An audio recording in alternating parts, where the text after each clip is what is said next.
Naram cheva narottamam devim saraswatim vyasam tato jaya udire nashtaprayeshu abhadreshu nityam bhagavata sevaya bhagavate uttam shloke bhaktir bhavatir naishtaki Om Agyantimirandasya Gyananjana Shalakaya Chakshurunmilitam Yena Tasmai Shri Gurave Namaha Jai Shri Krishna Chaitanya Prabhu Nityananda Shri Advaita Gadadhara Shivasadi Gaura Bhaktivinoda Hare Krishna Krishna Krishna Hare Hare Hare Rama Rama Rama Hare Hare Mukham karoti vachanam pangam langyate gire yat kripatamaham vande Shri Guru Dinataranam Paramanandam Madhavam.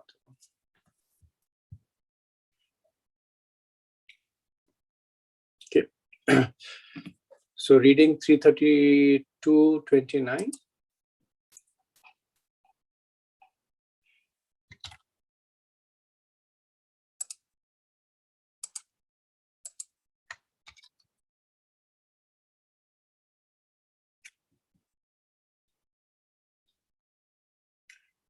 Yata mahanaham rupas trivit panchavidah swara ekadasa vidhastasya vapurandam jagat yataha. From the total energy, the Mahatattva, I have manifested the false ego, the three modes of material nature, the five material elements, the individual consciousness, the 11 senses, and the material body. Similarly, the entire universe has come from the Supreme Personality of Godhead. So if you remember on Monday, we had spoken about the discussion that Lord Kapila had presented about what is the distinction between a Mayavadi and a devotee. And it basically came down to the understanding of variety. That when a Mayavadi looks around himself, he sees variety. And then he understands that this variety is because of the senses. Senses I'm using in a generic words because of the sense objects, the perceiving senses, the subtle senses, but that can antakarnas, those senses that make this distinction possible. Then he recognizes that these have been given to him by Maya. So then he makes the connection that variety is the result of Maya. And then he extrapolates from there that anything that has variety is material. So anything that is spiritual has to be without variety. And that is why he concludes that the personality of Godhead, who is spiritual, has to be without variety and hence impersonal Brahma. And then the Acharyas, of course, they spend a lot of time explaining that while it is true that the perception of variety in the material world is because of the material senses, but negating it does not work. And they give various analogies that if you have glasses that are tinted with green color, then everything around you looks green. And then you say that this is the result of the tinting on the glass, which is an accurate statement. But when you remove that tinted glass, then wherever green occurs naturally, you will still see it. It's not that the green color will disappear completely. So they use that to explain that the reason that there is variety in the material world is because there is variety in the original spiritual world. The only difference is that how we relate to that variety. So based on that verse, Devahuti may ask Lord Kapila that that you're saying that the spiritual Brahman manifests in the material world in various ways.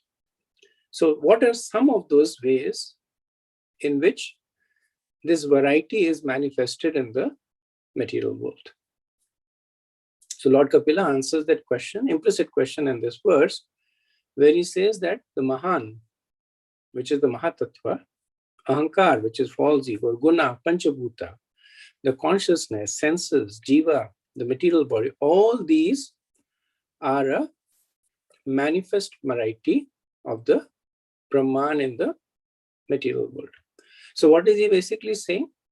So all this list that he's giving is essentially a comprehensive list of what the material world is made up of. It is made up of the jivas, it is made up of the material elements, ahankar, it is made up of senses. So it is a list of what the material world is made up of. So what he's saying is that this material world is intrinsically spiritual.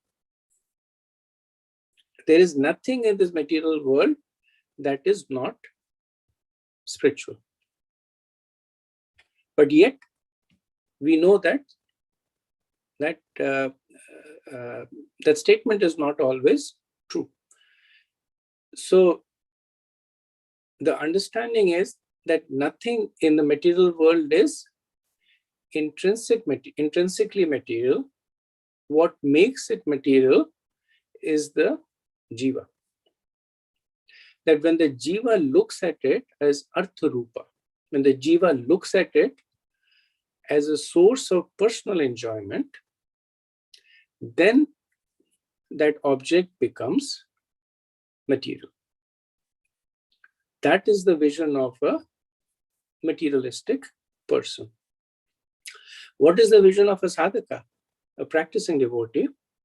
So the practicing devotee will use whatever he can in the service of Krishna. Whatever he cannot, he will stay away from it. Which means that he makes the distinction between matter and spirit.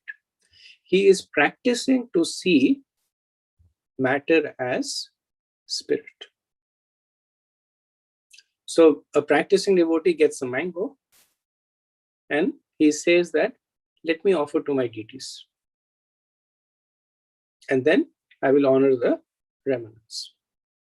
So a materialistic person will look at the mango and see, okay, this is good for me, I'll eat it. Now, a practicing devotee may get something else, may get a bottle of wine. And he'll say, I have nothing to do with this. This is intoxication. Right? Why? Because the person is still not able to see the spiritual aspect of it.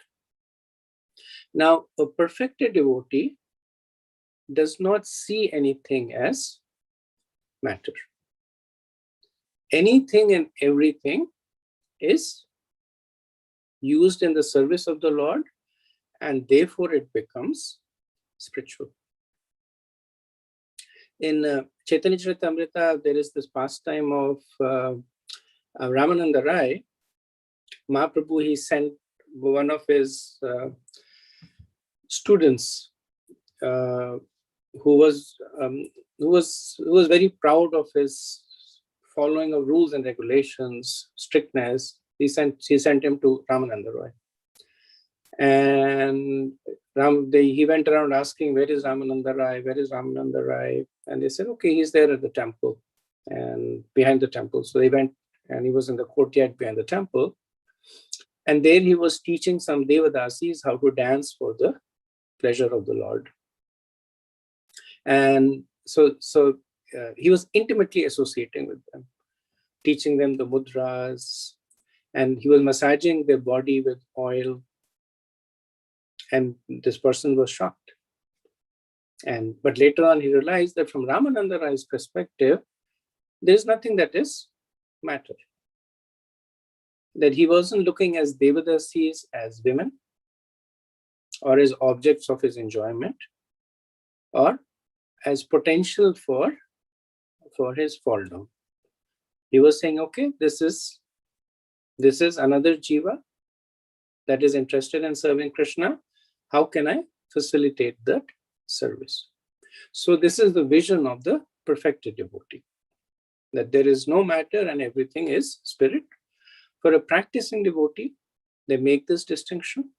And for a materialistic person, there is no spirit, everything matter. That's why they have no problem eating meat, because they do not see spirit anywhere.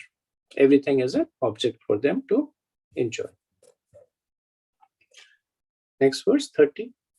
Etad vaishadhaya bhaktya yogabhyasena nityashaha samahitatmaniha sango viraktya paripashyati. This perfect knowledge can be achieved by a person who is already engaged in devotional service with faith, steadiness, and full detachment, and who is always absorbed in thought of the Supreme. He is aloof from material association. So these verses that Lord Kapila is speaking is essentially the summation of his teachings in the previous chapter. This verse is essentially a summary of the 27th chapter, where Lord Kapila spoke extensively about the path of Gyan. And here he's summarizing it, and he's summarizing the qualifications of Gyan. So what are the qualifications of Gyan? He says Bhakti, Astanga, and Virakti. So even though the predominant path is Gyan, it does not mean that it is the exclusive path. The supporting angas are that of faith and bhakti and detachment and astanga. Later on, we'll see that Lord Kapila will explain that actually these paths are only successful because of the presence of bhakti. But this is essentially a summary of the performance of the Jnana Yoga. Verse 31. Ittetat katitam gurvi jnanam tat brahma darshanam yena anubhadyate tattvam prakrite purushasya cha. My dear respectful mother, I have already described the path of understanding, the absolute truth by which one can come to understand the real truth of matter and spirit and their relationship. So, Lord Kapila is now concluding his teachings about Gyan. So he says that by Gyan, tad Brahma Darshanam, that one can realize Brahman and one can understand the truth concerning Prakriti and Purusha. Essentially, the 13th chapter of the Bhagavad Gita. Next verse, 32. Jnana yoga chamam nishtho nirgunya bhakti lakshanaha dvayorapye kaivartho bhagavad shabda lakshanaha. Philosophical research culminates in understanding the personality of Godhead. After achieving this understanding, when one becomes free from the material modes of nature, he attains the stage of devotional service. Either by devotional service directly or by philosophical research, one has to find the same destination, which is the Supreme Personality of Godhead. So, Lord Kapila has spoken about many paths so far. Right? He spoke about Sankhya, he spoke about Bhakti, he spoke about Brahman realization. He also spoke about the path of Sakam Karma, spoke about Nishkam Karma. Now, in 5 verses, from 32 to 36, he will make this statement that all these paths are unified in terms of their goal. That they have to lead to the same destination, which is the realization of Bhagavan. Now, the goal of Jnana Yoga, he says, is Brahman. That through the process of Jnana Yoga, one becomes fixed in Brahman, which is the expansion of the Lord, which is beyond the 3 modes of nature. It is the goal of Bhakti and actually the same as Bhagavan. So this is an interesting statement that is made here, where Lord Kapila is saying that the goal of Gyan and the goal of Bhakti are actually the same. He says, Eka Evartho, which is Bhagavan. So one can, so how does one understand this? How that Prabhupada translates that either by devotional service directly or by philosophical research, one has to find the same destination, which is the Supreme Personality of Godhead. So far, we are saying different destinations. Like one destination is Brahman, one destination is Bhagwan. And now seems that a new notion is being presented. So to understand this, let's look at through an analogy. Let us understand the principle of cause and effect. So, in the principle of cause and effect, it is acceptable to say that the cause is non-different from the effect. But you cannot say the opposite. You cannot say that the effect is non-different from the cause. So, for instance, there is a Gurukul. There is a teacher and he's teaching his students. So the teacher is expert in all the 64 angas of teaching. And he teaches each of the students one of the angas. So when the student has become an expert in a particular anga, then one can say that the guru is non-different from the student. Because the guru is the cause and the student is the effect. Since both of them can perform that anga equally well. But you cannot say that the student is non-different from the guru. Because the guru can not only perform that anga, but he can perform 63 other angas, which the student cannot. So, essentially the statement is that because the cause is a superset and the effect is a subset, one can say that the cause is the same as the effect, because the effect is subsumed within the cause. Every effect has a unique cause. So you can say that the cause is the same as the effect. But because the effect is the subset of the cause, you cannot say that the effect is the same as the cause. So now that we understand this, let's look at the verse. So in the verse, we are saying that Bhagavan is the same as Brahman, not vice versa. Because Bhagavan is the cause of the Brahman. Now, Bhagavan is the cause of also Paramatma and other things, many other things. Brahman is only one of the effects of Bhagavan.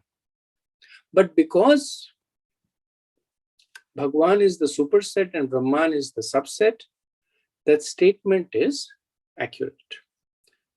So when Lord Kapila is saying that the destination of Gyan is the same as Bhakti, he is saying that Brahman is the same as, he's saying that Bhagavan is the same as Brahman. He is not saying the opposite. So essentially, if one understands Bhagavan, one understands Brahman, not the other way around. And there's extensive commentary on this because this verse is used by the impersonalists to make the point that even the Bhagavatam is agreeing that Bhagavan and Brahman are the same. Generally, for the sake of simplicity, the statement is made with the proper qualification. That Brahman is the same as, Bhagavan is the same as Brahman, but more than Brahman. The Brahman is contained within Bhagavan. This verse, Lord Kapila is actually making it in a more general way. Vishwanath Chakravarti Thakur, he quotes Bhagavad Gita chapter 12 verse 4, where Krishna says that the unchanging eternal Brahman, one who attains this, will attain me alone.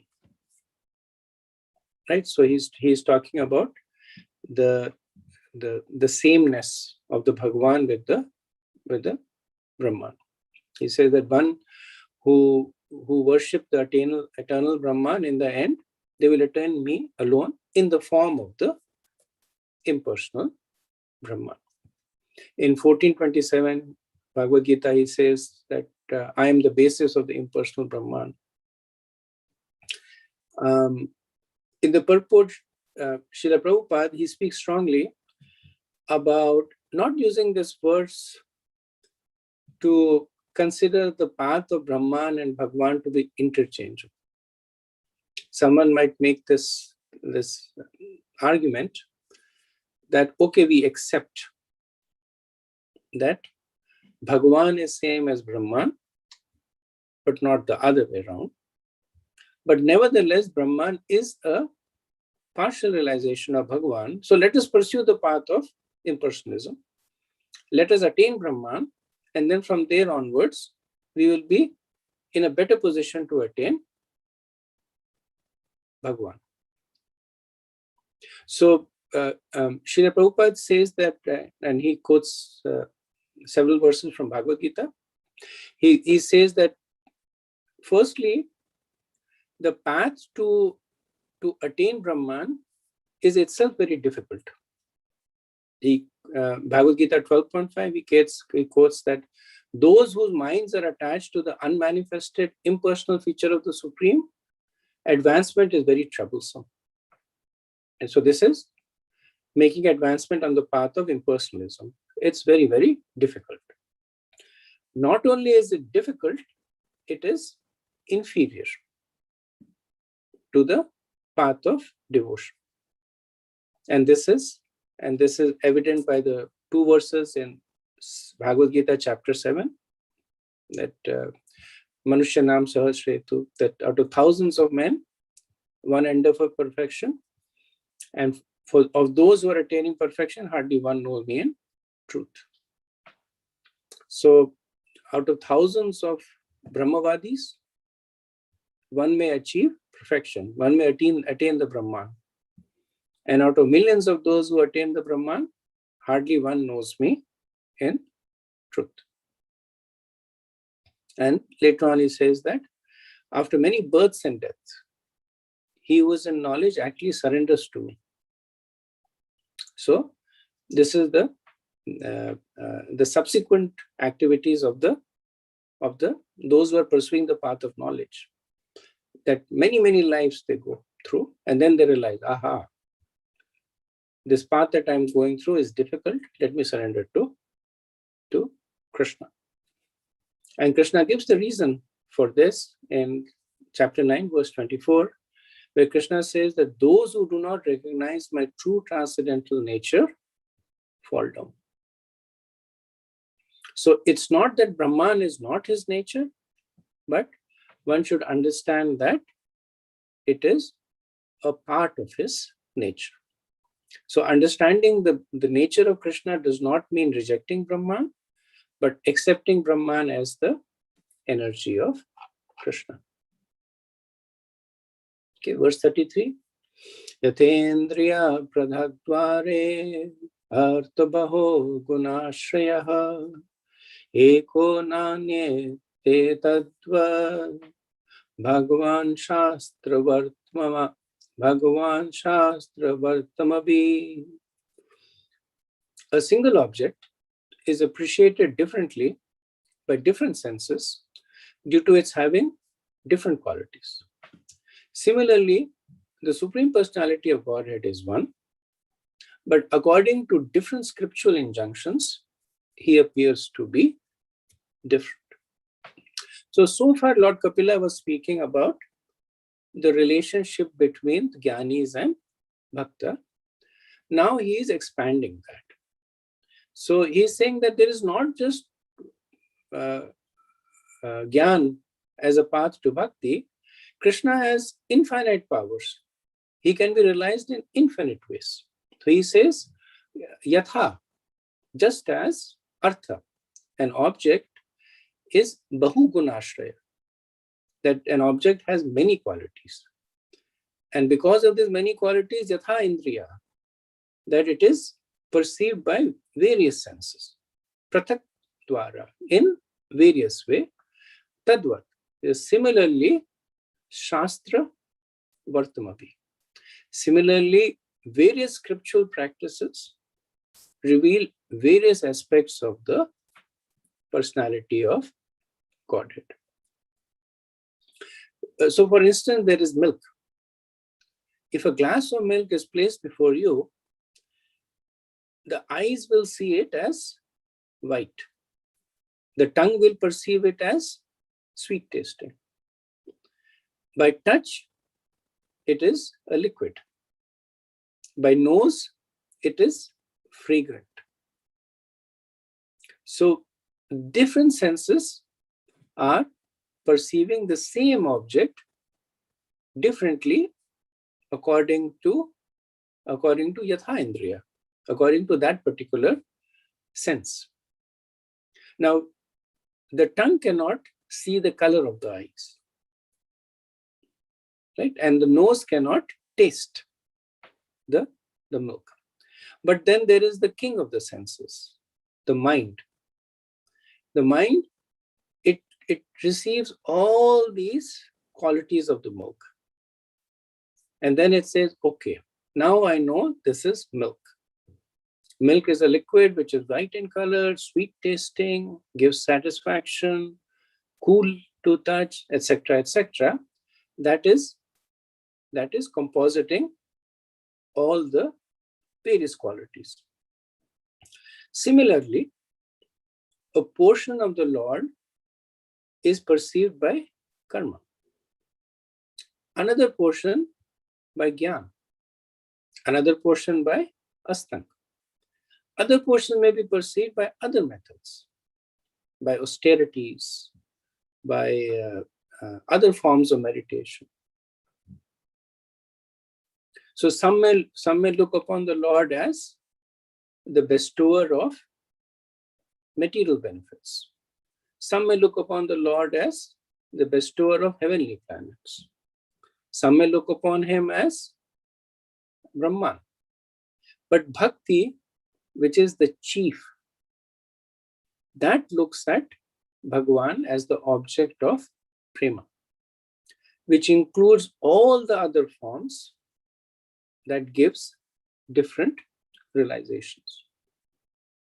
So this analogy is actually given by Sanatan Goswami in Lagu Bhagavatamrita in the first canto in verses 201 to 205. And Vishwanath Chakravarti says that I have consulted Lagu Bhagavatamrita, and based on that, I am giving this analogy. So from this we can understand that why the other paths are also given. Just like all the other paths help the mind establish and appreciate the substance of milk, all these other paths, they help to appreciate a certain aspect of the personality of Godhead. So when one appreciates the omnipotence of the Lord with Gyan, when one appreciates his omnipresence by yoga, then he will appreciate the beauty of the personality of Godhead, or he will be better positioned to appreciate it. Srila Prabhupada makes two important points in the purport. He says that every aspect of realization, whether it is to the personality or no, it gives unlimited pleasure. So, Tad Brahma Nishkalam Anantam. That realizing Brahman gives unlimited pleasure. But then Prabhupada says that all these unlimited pleasures are transcended many, many times over by the personal realization. And he says that's why Krishna says Bhakti Amam Abhijanati, 1855 Bhagavad Gita. So if one wants to understand the absolute truth in perfection, Prabhupada says he must take to devotional service. Of course, no one can understand the absolute truth in all perfection. That is not possible for the infinitesimal living being. But the highest point of understanding by the living entity is reached by discharge of devotional service, not otherwise. Okay. Next, we have a group of 3 verses together. Kriyaya kratubirdane tapaswadhya marshanahi atmandriya jaya jayenapi sanyasena cha karmanam yogena vivedangena bhakti yogena chaivahi dharmenopyaya shihenena yah pravratine vritaman Atma tattva vabodhena vairagyena drudena cha yate bhagavane bhi saguno nirguno swadrak.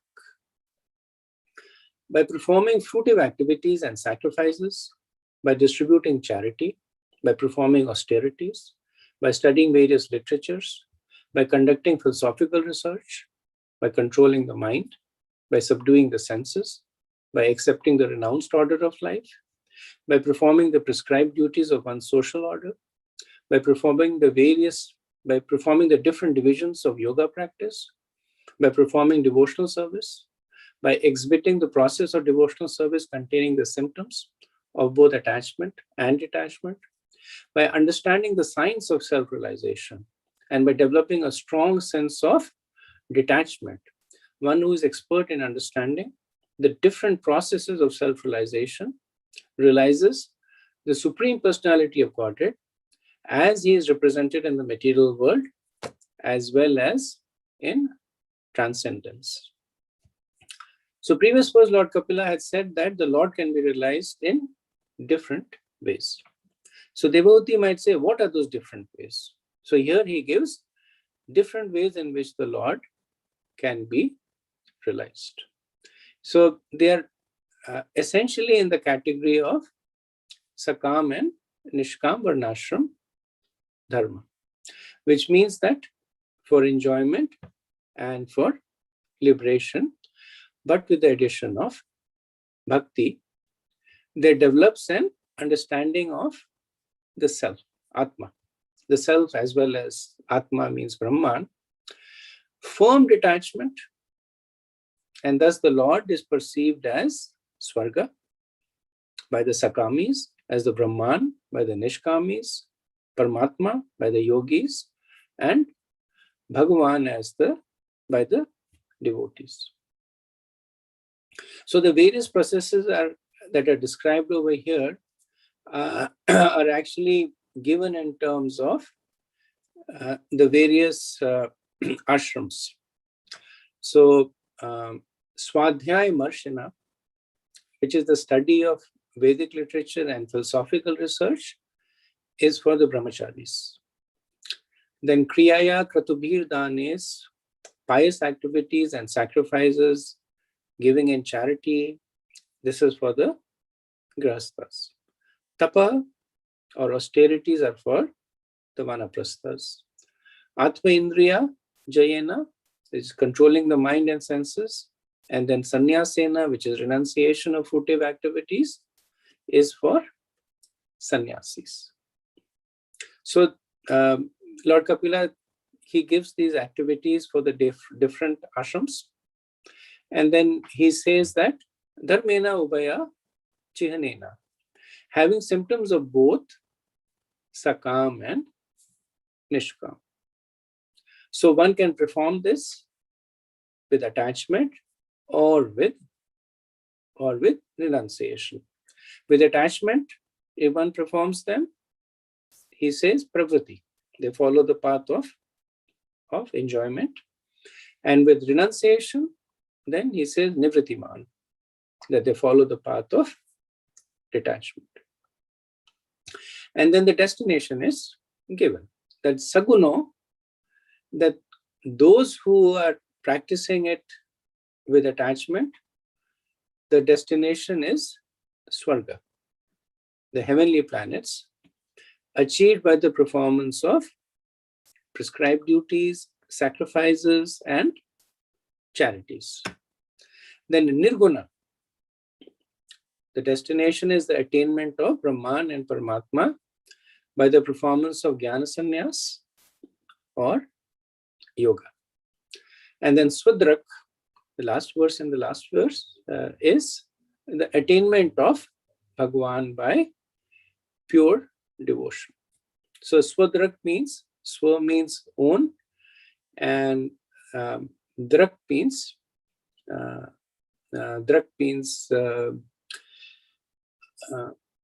devotees. So Swadrak means the Lord only sees his own pure devotees because of attachment. Vishwanath Chakravarti says that it is important to note that when Lord Kapila is presenting the different paths, he qualifies bhakti with saying eva hi. And eva hi denotes limitation with certainty. He means certain, and eva means also. So here what it means is that if the stipulation is followed, the result will certainly be obtained. So if bhakti is followed, then the results will be obtained. So essentially, Vishwanath Chakravarti says Lord Kapila is making this point that all these processes will only deliver the result if bhakti is added to them. So he means certainly. If bhakti is added, they will certainly deliver the result. And eva means that only by the addition of bhakti. Nothing else. You cannot say I'll add Gyan to Karma or Rastang to Gyan. Results will not be delivered. That the limitation is it has to be Bhakti, and the result is certainly delivered. Srila Prabhupada in the purport, he emphasizes on the same point. He said that the words Bhakti Yogena Chayevahi means that whatever is to be performed as described in verse 34, whether yoga or sacrifice or fruitive activity or study of Vedic literature or philosophical research or acceptance of the renounced order of life, is to be executed in Bhakti Yoga. The word Chaivahi, according to Sanskrit grammar, indicates that one must perform all these activities mixed with devotional service. Otherwise, such activities will not produce any fruit. So that's why we see that even the Mayavadis, the ones who are serious about it, they will come to the temple to worship deities, right? Because that component of bhakti needs to be there. So Prabhupada says that it is confirmed in Bhagavad Gita 9.27, Yat karoshi yadasnasi. Whatever you do, whatever you eat, whatever you sacrifice, whatever austerities you perform, and whatever charities you give, the results should be given to the Supreme Lord. The word eva is added, indicating that one must execute activities in such a way.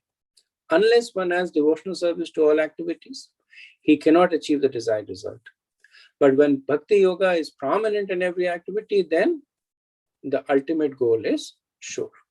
That is evahi. Okay, I'll pause over here because this is actually the end of one section, and then after that we have the concluding section of the chapter, after which we'll be done with the chapter. So if there's any comments or discussion.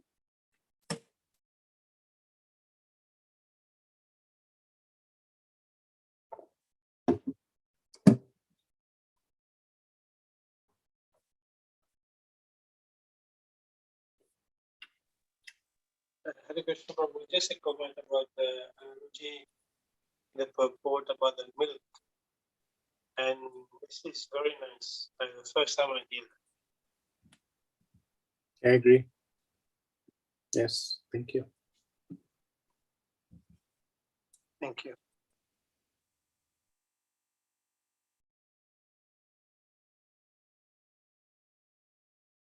Okay. So we'll proceed to the last section of the chapter,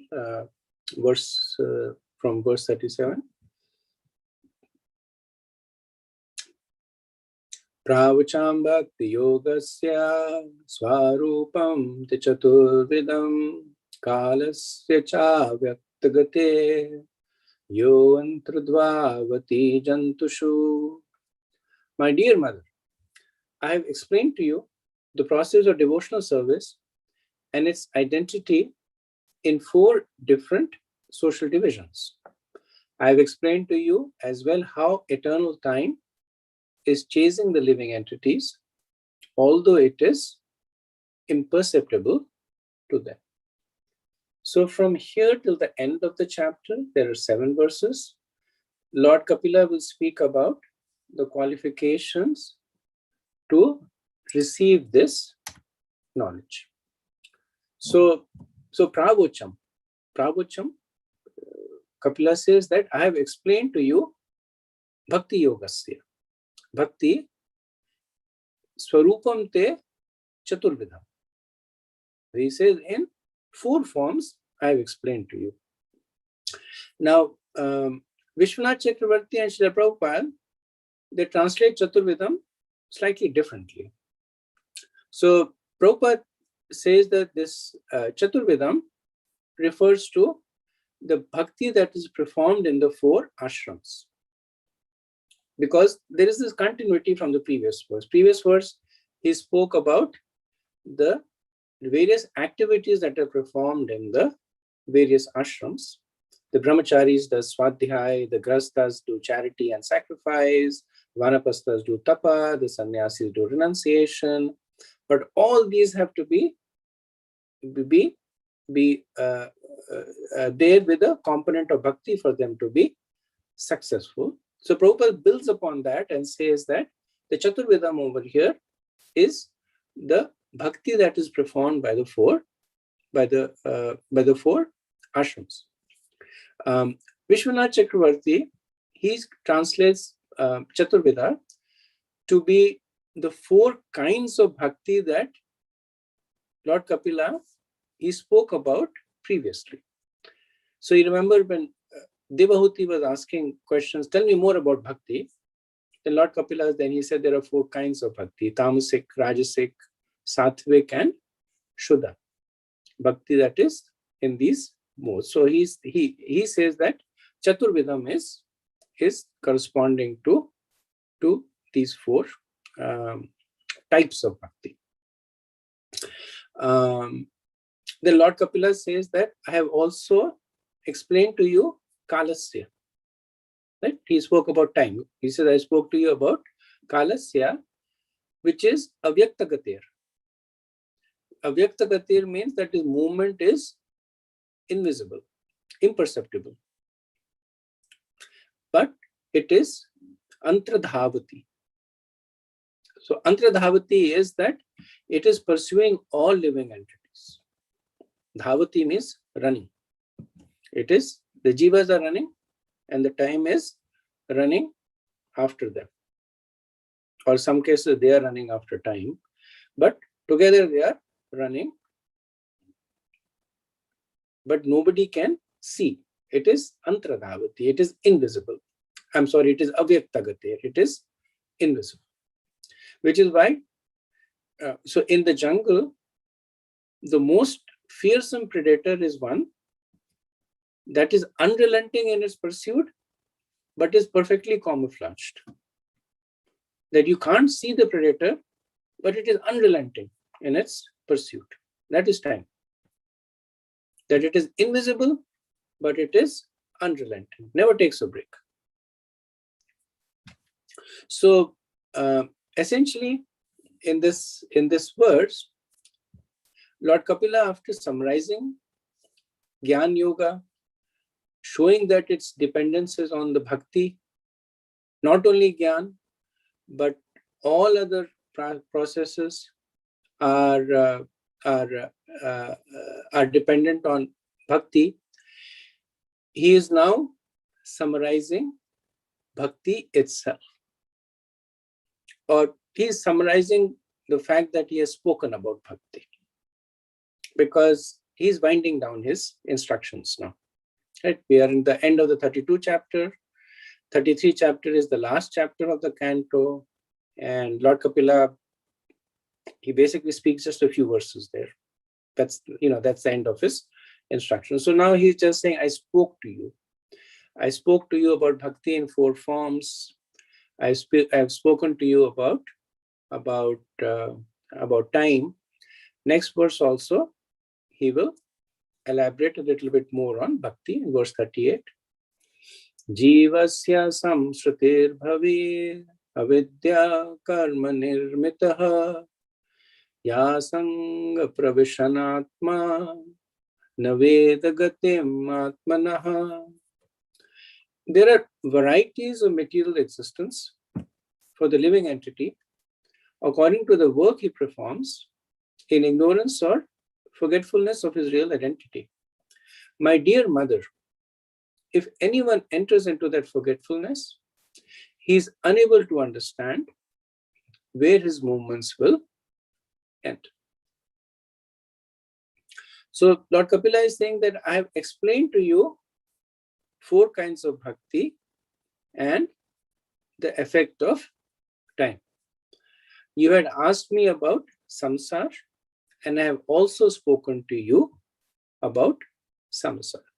So this verse essentially is a summation of the process of samsara, which is the cycle of birth and death. So he says Anga. Anga means my dear mother, Jivasya samsritir bhavir. That there are numerous transmigrations of the jiva, which are the results of avidya karma nirmita. which is the result of activities performed in ignorance. It is this avidya that is inspiring fruitive work. Right? In Bhagavatam, in the first canto, Kunti Devi in her prayers, she says, avidya kama karma bhibi. That because of this avidya, people perform fruitive activities. And then by performing activities in ignorance, na veda gatim atmana. The living entity does not know himself or his destination. So this is a summary of the process of birth and death and rebirth. Verse 39.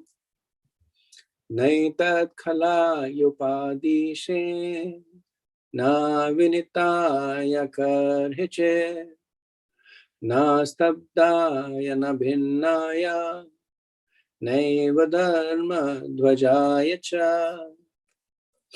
Lord Kapila continued, this instruction is not meant for the envious, for the agnostics, or for persons who are unclean in their behavior, nor is it for hypocrites or for persons who are proud of material possessions. So the teachings are over. Now Lord Kapila is establishing the adhikar, that who can receive this teachings, who is qualified and who is not qualified.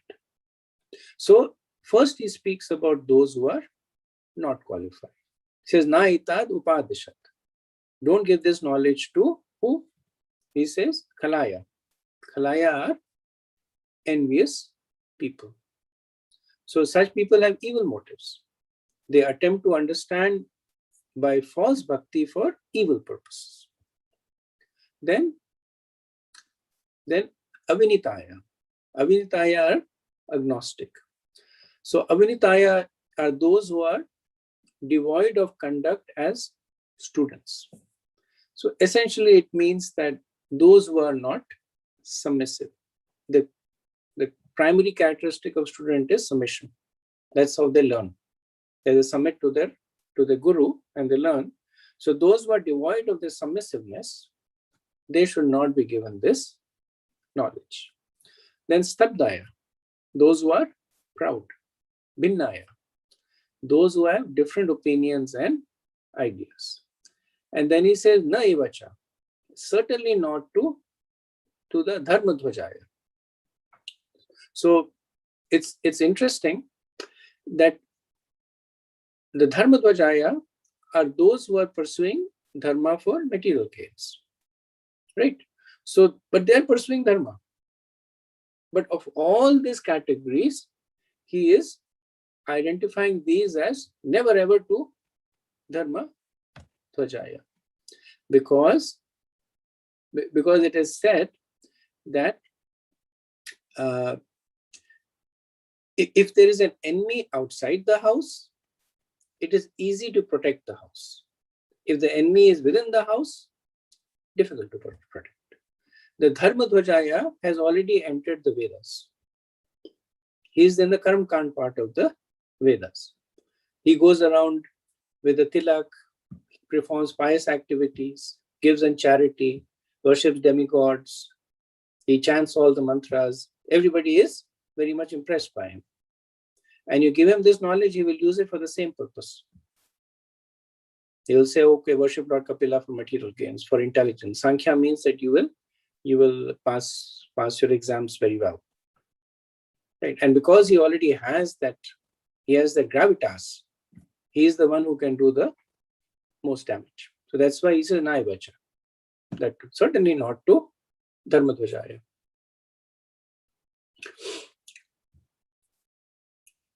So this mood is similar to what Krishna says at the end of Bhagavad Gita. Right? When Krishna concludes, he says that this knowledge of mine should not be explained to those who are envious of me, who are not engaged in devotional service, who are not austere, etc., etc. Same mood, Lord Kapila is also establishing the the qualifications and disqualifications. Verse 40. Na lo payo na lo paya payo na lo payupadishe na graha rudachetase na bhaktayana cha mijatu na madbhaktadvishamapi. It should not be instructed to persons who are too greedy and too attached to family life, nor to persons who are non-devotees or who are envious of the devotees and of the personality of Godhead. So, previous verse, Lord Kapila said, "Na upadeshet," that for these people, do not give them this knowledge. Now he is giving more aspects of how to be careful about who receives the knowledge. So he says that lolupaya, that those who are strongly attached to material enjoyment. So these are kind of like dharmadvajis, but may not be following the Vedas. So others may not be attached to material attachment, but they are graharuda chetashe, that they are very much attached to graha, to their house, wealth, family, wife. And even if one does not have the above faults, one is still not qualified to receive this teaching if he is a bhaktaya, if he is not a devotee. The Vishnu Chakravarti says that out of error or inattention, one can instruct all these persons sometime. So there is a list of various kinds of people. Vishnu Chakravarti says it's okay. Don't do it deliberately, but out of error or inattention, you may instruct these persons sometime. It will not bear any results because of their mentality. However, one should never teach it to Mad Bhakti Dvisham, to those who are envious of devotees. So Vishnu Chakravarti looks at the grammar of the verse and he says that all the previous items were in the locative case, but the last item is in the accusative case. So this indicates, the locative case indicates that there is a strong recommendation. The accusative case indicates that it is an injunction. So when there is a strong recommendation, it is highly recommended you don't do it. But when it is an injunction, it is forbidden that you should not do it. So one should never ever instruct this to those who are Mat Bhakti Dvisham, who are envious of the devotees of the Lord. Now, if one were to look at all these exclusions that Lord Kapila has given, then practically speaking, nobody is left to preach. Because everybody falls in some category. Somebody has material attachment, somebody is speculative, somebody does not have submissiveness, somebody is attached to their house. So if a devotee was to make this as a checklist, go to the person, tick, tick, tick, tick, tick, I can't instruct you. Right? So basically, he'll be left with an empty room. So how do we understand this? Now, obviously, Lord Kapila doesn't want us to withhold this knowledge from everyone. In Bhagavad Gita, Krishna says, "Na buddhi bedam janayet." This is in 326. That one should not unnecessarily disturb the mind of those who are very attached to fruitive activities. Why? Because when a devotee or the situation that is explained here as unwanted is that a devotee goes to somebody who is very attached, who is very materialistic in nature, and then preaches strongly to that person. And that person says, okay, you are making sense. So he goes home, tells his wife, I'm leaving you, goes to his job, resigns there, and catches the first flight to Vrindavan and sits over there. Now, what's going to happen to that poor person? He is still full of desires. He still does not have the purity to renounce. But by the potency of the person who has spoken him, he has been influenced. Now, that person is not going to be by his side all the time. So then he goes to Vrindavan. First day he gets up, takes a bath, mosquitoes bite him. He says, okay, Radha Krishna, Radhe Radhe. Next day it gets cold, more mosquitoes bite him. He has no money there. And then he starts looking around. He looks around enviously at other devotees. He sits all day thinking where my next meal will be coming from. At night he thinks, what's my wife doing? Has she remarried? Are my children missing? So what is the situation now? He is neither here nor there. So the point that is being made is that the list that has been given by Lord Kapila is the list of people that should not be forced into the path of bhakti because they are not ready to receive it. It does not mean that they cannot be informed about it. So Shraddha is something that can be given without disturbing the person. And the Shraddha will then grow internally. That's how almost all of us started in Krishna consciousness. We got faith. Right? It's not that somebody one day came and said that you're living like a hog and you will die and go to hell and you're wasting your human form of life. Nobody said that, right? People came and said Krishna is great. Krishna is the personality of Godhead, eternal, Bhagavad Gita. So some kind of faith was instilled. When that faith fructifies, then this knowledge can be given. Now, Prabhupada explains this in the purport. He said that persons who are always planning to do harm to other living entities are not eligible to understand Krishna consciousness and cannot enter into the realm of transcendental loving service to the Lord. So note, he says that cannot enter the realm of transcendental loving service. So such people cannot reach the stage of Shuddha Bhakti.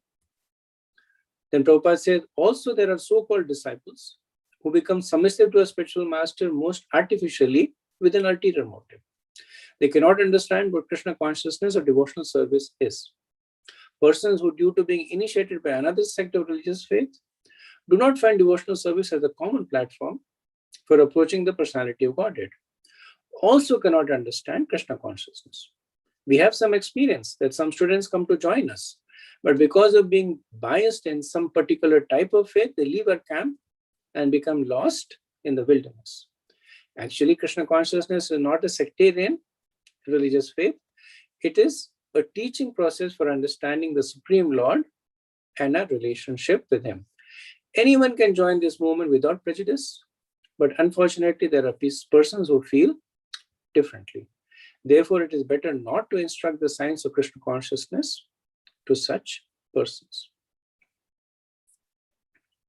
So we also see that in Prabhupada's own life when he was dealing with people from drastically different faiths. That in interfaith setting, Prabhupada, he very rarely spoke about Krishna consciousness.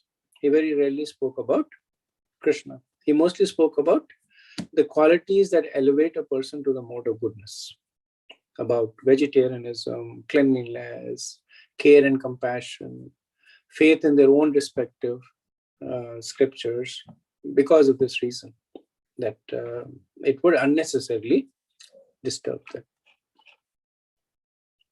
Okay, 41, 42.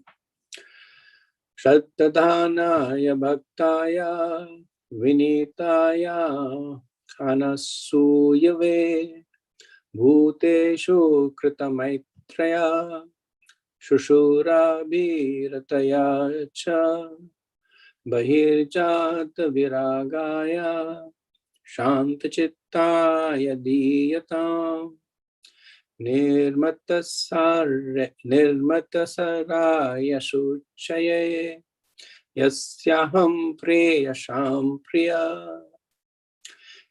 Instruction should be given to the faithful devotee who is respectful to the spiritual master, non-envious, friendly to all living entities, and eager to render service with faith and sincerity. Next verse. This instruction should be imparted by the spiritual master to persons who have taken the Supreme Personality of Godhead to be more dear than anything, who are not envious of anyone, who are perfectly cleansed, and who have developed attachment for that which is outside the purview of, who have developed detachment for that which is purview of Krishna consciousness. So previous verses spoke about those who are not qualified. Here, Lord Kapila gives 11 qualities of those who are qualified. He says, Shratadhaniya, they should have faith. Bhaktiya, they are devotees. Vinitaya, Vinitaya means they are submissive, respectful. Anasuyave bhuteshu, non-envious to all living entities. Kritamaitriya, friendly to all. Abhiratya shushurastya, eager to render faithful service. Bahijata viragaya, detached from external objects. Shantachittaya, peaceful minds. Nirmatsaraya, non-envious. Suchaya, pure. Atma priyasam priya, for whom I'm saying aham priyasam priya, for whom I am the dearest of all beings. So Prabhupada in the purport, he says that all the basis of all this is service to Guru. The aspiring devotee should have strong faith in the words of the Guru. Because just like when we looked at the qualities that excluded a person from receiving knowledge, and they practically excluded everybody, when we look at these qualities that include people from receiving knowledge, they also exclude everybody. Because if you find a person with these qualities, he probably doesn't need to be instructed. If a person is already aham priya sam priya, he is already considering Krishna as the dearest of all beings. If he is nirmatsaraya, if he is already non-envious, if he is fully detached, eager to render faithful service, what are you going to tell him? Right? He will be in a better position to preach to you. So Prabhupada explains that these qualities are mentioned over here because by the instructions of the Guru, these qualities will appear.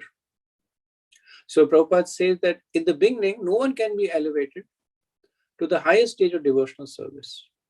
Here, Bhakta means one who does not hesitate to accept the reformatory process for becoming a Bhakta. In order to become a devotee of the Lord, one has to accept a spiritual master and inquire from him about how to progress in devotional service. One must be prepared to offer the necessary respect and honor to the spiritual master. He should not be unnecessarily envious of his God brothers. He should be very kind to general people by instructing them in Krishna consciousness. So the point Prabhupada is making, and then he talks about each of the qualities and says that it basically should be understood in the context of one is striving to develop them in the context of Krishna consciousness under the instructions of the Guru. When these three things are met, then the person becomes qualified. So the person he may not be Shanti Chittaya, but is striving to be peaceful based on the instructions given by the Guru while trying to preach Krishna consciousness. So all these qualities make the person a suitable recipient for further instructions. Okay, now we're coming to the last verse of the chapter. Ya idam shniyadamba shraddhaya purusha sakrat yoga vidate machitaha sahe eti padavim chame. Anyone who once meditates upon me with faith and affection, who hears and chants about me, surely goes back home, back to Godhead. So the Lord concludes by saying, Amba. Amba means mother. Purusha, that Purush, Shruniyat, who hears this topic, Sakrat, once. So once doesn't mean that you have to listen to it only once, but even once. The potency is being brought forth even once. Shraddhaya, with faith and abhidate, and then he utters, chants, or repeats this topic. It means that he hears and preaches. Machita, concentrating his mind on me, he says, certainly, he, eti, padavimmi, that he will certainly attain my lotus feet. So the potency of the Sankhya Yoga is glorified. So what to speak of the good fortune of performing the actions recommended by Lord Kapila? Even hearing about these activities is a sign of good fortune. So tremendous good fortune is achieved simply from hearing and discussing this topic. So the potency is so that one does not even have to practice them. One can only hear and discuss them, and he will attain my abode. Now, in a way, this is slightly hypothetical, because if one hears with faith, then he will practice. It is inevitable that he will practice. But again, the point is being made to establish the potency. But just hear about it with faith. And fixing your mind on me, Lord Kapila says, you will attain my abode. Okay, so that's the end of this chapter, and I'll pause for any comments or discussion.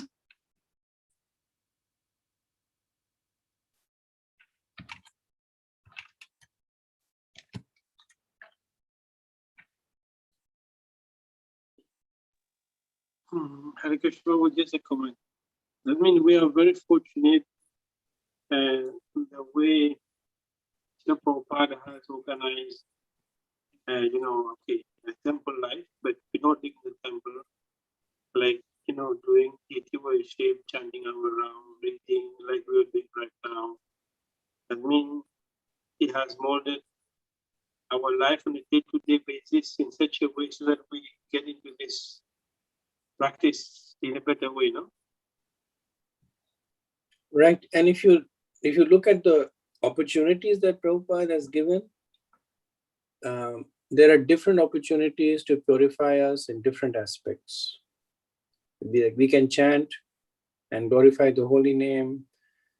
We can clean the temple. We can make garlands for the deities. We can go to the altar and do deity worship, or we can go out on the street and distribute books. And each of this service, it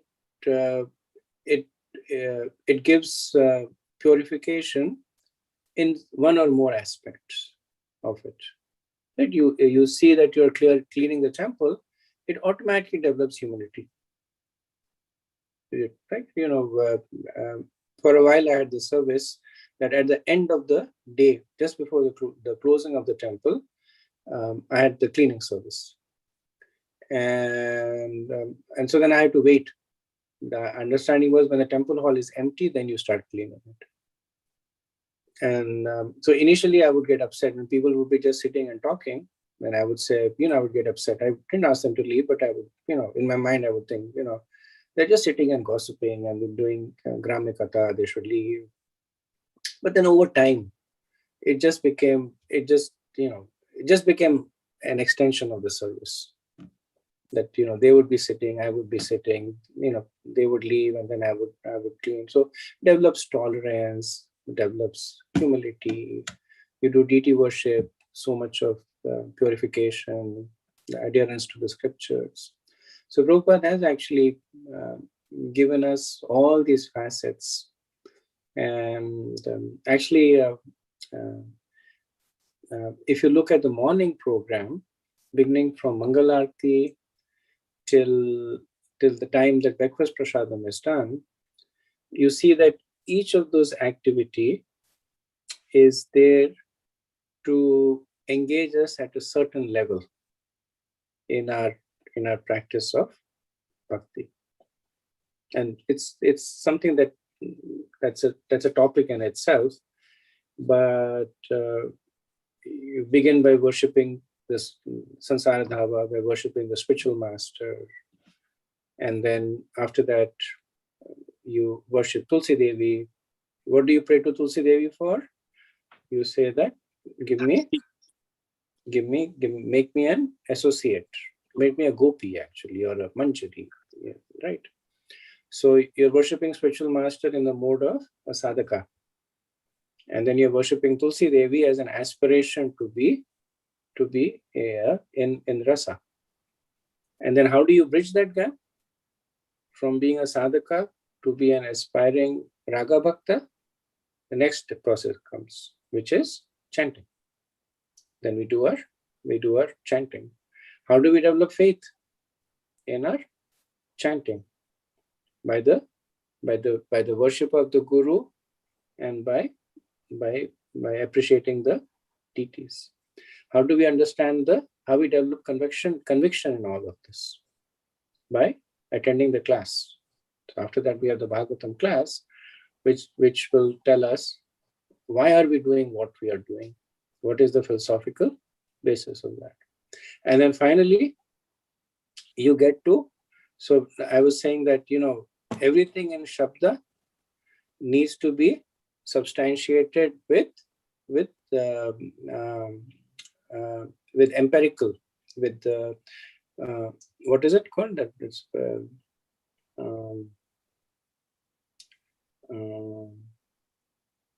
so what are the three ways of getting knowledge? There is Shabda, there is Anuman, and Pratyaksha. So everything in Shabda needs to be validated by Pratyaksha. So you have got all this knowledge in the Bhagavatam class, and then you get Prasadam after that.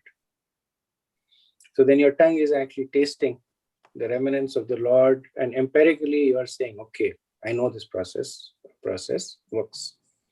And after that, well, if you're a full-time devotee, after that, you go out to serve devotees. So now you have been charged up, both from an intellectual level, from an experiential level, your senses are satisfied. Now it's time to go and give it to others. And the devotees will go out and preach. So Srila Prabhupada designed this. Srila Prabhupada, well, he gave what Bhakti Siddhanta gave, but the Vaishnava Acharyas have designed this in a way that's what Prabhupada would say, that if you regularly follow the morning program, bhakti is guaranteed. Because of this reason, that it is scientifically designed. Thank you, Prabhu, for this nice sermon. Yeah, thank you. Thank you for bringing this up. Okay, we have a few minutes. I don't think I'll start the next chapter. If there aren't any questions, then actually I'll just summarize this 32nd chapter, just so that we have a bird's eye view once again. So in this chapter, which was titled Entanglement in Fruitive Activities, Lord Kapila, he speaks about the destination of those who practice fruitive activities and detached activities. And Lord Kapila condemns the non-devotees, and he talks about the results of performing pious activities with material desires. So he speaks about the Sakam Karmis, then he talks about the Nishkamis, then he talks about the impersonalists, the Hiranyagarbha worshippers. Then Lord Kapila, he criticizes the Sakamis. He says that essentially they're getting repeated birth and death. Then he talks about the other goals that are achieved by bhakti. Like we had this discussion of how bhakti includes everything. Then he summarizes Gyan again, and he puts it all together by saying that all the paths ultimately are potent because of the addition of bhakti. And ultimately, they should lead to the realization of Bhagwan. And he then concludes the chapter by giving the disqualifications and the qualifications to receive this knowledge. And final verse is the Phalastuti, in which he talks about the glories of one who hears this, who chants this, and who practices it. Returning back to Godhead is guaranteed for such a person. Okay. So next chapter will be our last chapter in the third canto. I'm thinking we should finish the next chapter next week. It's a medium-sized chapter, but except for the first part is heavy. The other part is not. That the second half of the chapter is more descriptive, so we should be able to go quickly through it. So either we'll finish it on Monday or definitely by Monday and Wednesday next week. Okay, so I'll stop here and see again if there's any questions about this chapter or anything else. We have a few minutes.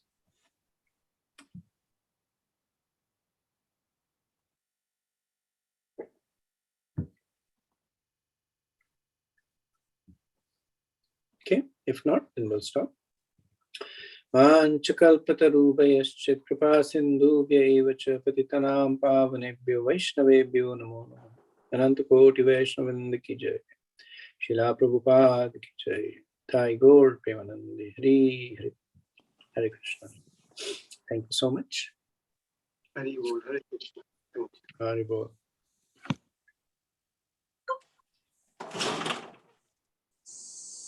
Open it or